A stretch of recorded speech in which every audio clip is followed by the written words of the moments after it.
Yeah, well, there are lots of places now where the workplace has become, I would say, excessively politicized, and so people who have viewpoints, and this also includes, I would say, fairly radical leftist viewpoints, people don't feel comfortable at all in being able to use the language of their choice or to have even opinions about a variety of different things. Like I said, it was in the spirit of debate. Okay, in the spirit of the debate is slightly different than being like, okay, this is like a problematic idea that we want to unpack. But that's taking sides. Yes. Like, it's taking sides for me to be like, oh, look at this guy. Like, everything that comes out of his mouth is BS, but we're going to watch anyway. Okay. So I understand the position that you're coming from and your positionality, but the reality is that it has created a toxic climate for some of the students. How many? It's great that... Ooh, like how many? Okay. One? May I speak?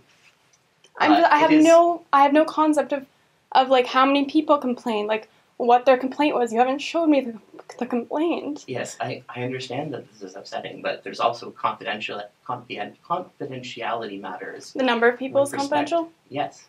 Do you see where, like, how this is not something like that's intellectually neutral, that is kind of up for debate? This is the Charter of Rights and Freedoms. But it is up for debate. But, I mean, you're perfectly welcome to your own opinions, mm-hmm. but when you're bringing it into the context of the classroom, that can become problematic. And that can become something that creates an unsafe learning environment for students. But when they leave the university, they're going to be exposed to these ideas. So I don't see how I'm doing a disservice to the class by exposing them to ideas that are really out there. And I'm sorry I'm crying. I'm stressed out because this to me is so wrong. It's so wrong. Can I mention the gendered violence, gendered and sexual violence policy? Do you understand how what happened was contrary to... Sorry, Adrian, what was the policy? The gendered and sexual violence policy? Like, do you understand how... But, sorry, what did I violate in that policy? So, gender-based violence, transphobia in that policy. Causing harm to trans students by framing their identity as invalid, or their pronouns as invalid. Or something potentially invalid. So I caused harm, which is violence. Under the Ontario Human Rights Code, a protected thing, and also something that Laurier holds as a value. Okay. So by proxy of me showing you the video, I'm transphobic and I caused harm and violence. So be it. I can't do anything to control that.